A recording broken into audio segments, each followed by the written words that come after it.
මේ වෙද්දී තත්ත්වය බොහොම බරපතල තැනකට ගමන් කරමින් පවතිනවා. මේ වෙද්දී ඉරාන් රෙවලූෂනරි ගාඩ් කෝප් ඒ කියන්නේ ඉරාන් ආරක්ෂක අංශ නිල වශයෙන් නිවේදනය කරනවා. හෝමු සමුද්‍ර සංද්‍රිය සම්පූර්ණයෙන්ම වසා දැමූ බව.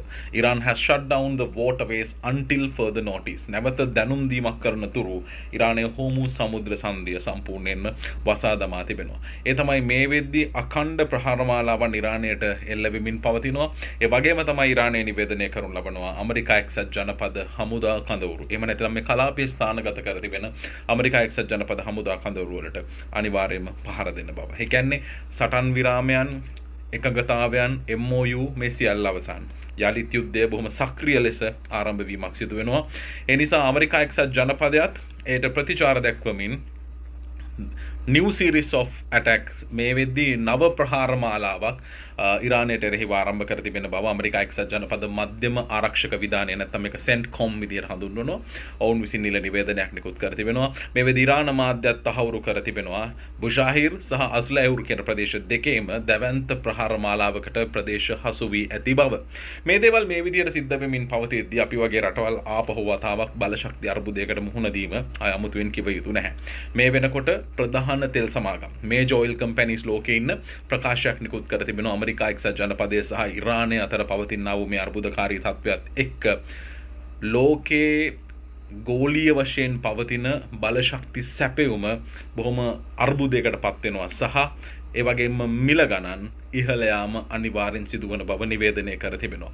ඉතාලියේ තියෙන ප්‍රබලතම තෙල් සමාගමක් වන සෙල් සමාගමක් මේ වෙද්දී නිවේදනයක් නිකුත් කර තිබෙනවා. හැකිතාක් දුරට භාවිතය සීමා කරන්න මිල ගණන් වේගයෙන් ඉහළ යා හැකි සැපයුම් දාමය අක්‍රිය වෙමින් පවතිනවා කියන කාරණය. විශේෂයෙන්ම මේ සම්බන්ධයෙන් ජාත්‍යන්තර මාධ්‍ය වාර්තා බොහෝමයක් පළ වෙලා තිබෙනවා.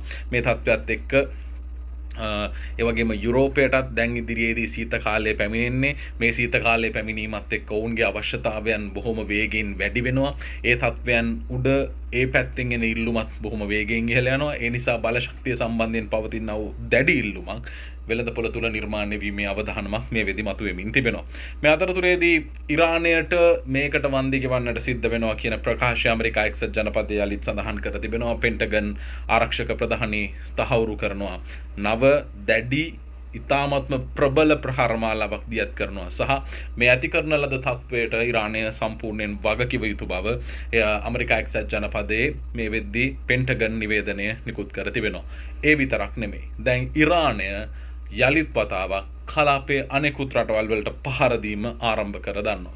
අපි දන්නවා විදේශගත ශ්‍රමිකයන් විදිහට බොහෝ දෙනෙක් ශ්‍රී ලංකා වාසී වෙනත් රටවල් වල රැඳී ඉන්නවා. ජෝර්දාන්, කුවේට්, ඔමාන්, කටාර්, ඩුබායි මේ හැම තැනකම එක්සත් අරබ් එමිරාජ්‍ය රැඳී සිටිනවා. ඒ සියලු දෙනාම තමන්ගේ ජීවිත ආරක්ෂා කරගන්න එක වැදගත්. මොකද මේ පිළිබඳ දැනුවත් වීම වැදගත්. ඉරානය දැන් දැවැන්ත ප්‍රහාර මාලාවක් යලිත් වතාවක් ආරම්භ කළ බව ඉරාන ප්‍රෙස් ටීවී එක නිල වශයෙන් නිවේදනය කර තිබෙනවා. ඒ අනුව ඒ වගේම තමයි මේ වෙද්දී IRGC එක කියන්නේ ඉරාන් රෙවලූෂනරි ගාඩ් මේ වෙද්දී නිවේදනයක් කර තිබෙනවා. ජෝර්දානයේ පිහිටි MQ9 හැඟර්ස් ඒ කියන්නේ ඔවුන්ගේ ආරක්ෂක මධ්‍යස්ථානයක් බවට පත් වෙලා තිබුණ මේ MQ9 හැඟර්ස් තිබුණේ එතන. අන්න එතෙන්ද ප්‍රහාරයක් එල්ල කර බව. ඒ වගේම තමයි ප්‍රින්ස් හසන් එයාබේස් එක ජෝර්දානයේ විනාශ කළ බව ඉරානය මේ වෙද්දී නිවේදනය කර තිබෙනවා. ඒ අනුව ඩ්‍රෝන සහ බැලිස්ටික් මිසයිල් රැසක් එල්ල කරමින් මේ විනාශ කළ බව ඉරානය නිවේදනය කරද්දී යලිත් වතාවක් ජෝර්දාන් අපි පෙර කී රටවල් සියල්ලම අනාරක්ෂිත තත්ත්වයකට දැන් යලිත් පත් වෙමින් පවතිනවා. ඒ වගේම තමයි ගල්ෆ් කලාපයේ රටවල් 3කට දැඩි ප්‍රහාර මේ වෙද්දී ඉරානය එල්ල කර ඇති බව නිවේදනය කර තිබෙනවා. ඇමරිකානු ප්‍රහාර වලට ප්‍රතිචාර දැක්වීමක් විදිහට විශේෂයෙන් ඉරානයේ දකුණු දිග කොටසට පහර දීමට ප්‍රතිචාර දැක්වීමක් විදිහට බහරේන් වල රේඩාර් පද්ධතියට ඒ වගේම sannivedana මධ්‍යස්ථාන රැසකට මේ වෙද්දී ප්‍රහාර එල්ල කර තිබෙනවා. ඒ වගේම තමයි අල් උඩෛර් එයාබේස් එක කටාර් වල ස්ථානගත වෙලා තියෙන ඒට දැවැන්ත ප්‍රහාරයක් එල්ල කර තිබෙනවා. ඒ වගේම තමයි රීෆුවලින් ප්ලැට්ෆෝම් එක නැත්නම් මේ අවශ්‍ය කරන ඉන්ධන සපුරා ගැනීම සඳහා පහසුකම් සපයා තිබුණු ස්ථාන බොහෝමයක් විනාශ කළ බව වුන් සඳහන් කර තිබෙනවා.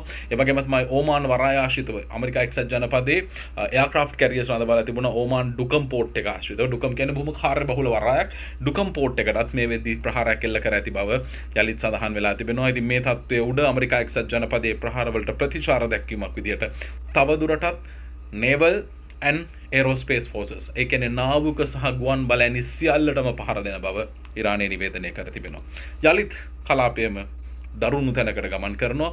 කලාපයේ අවිනිශ්චිතතාවය ශ්‍රී ලංකාව වගේ අපි වගේ රාජ්‍යයන්ට අතිශය සංවේදී විදිහට බරපතල බලපෑමක් එල්ල කරනු ඇති. ඒ නිසා තෙල් මිල යම් ආකාරයකින් අඩු වුණා නම් යලිත් වතාවක් ඒ අඩු වුණු ප්‍රමාණය ඉක්මවා වැඩිවීමක් අපේක්ෂා කළ හැකි තරමටම මෙවර සිද්ධිය යම් ආකාරයක සංකීර්ණ තැනකට ගමන් කරනවා. ඊයේ වෙද්දී ඇමරිකාව යම් සුබවාදී තැනකට ඇවිත් තිබුණා මේක යම් ආකාරයකින් අවසන් කරන්න. නමුත් හෝමුස් සම්පූර්ණයෙන් වසා දැමීමත් එක්ක මේ ප්‍රහාර යලිත් වේගවත් කර තිබෙනවා. ඛේදනීයයි ශ්‍රී ලංකාවට තවත් ප්‍රශ්න සහගත ඉදිරියක් බලාපොරොත්තු විය හැකියි.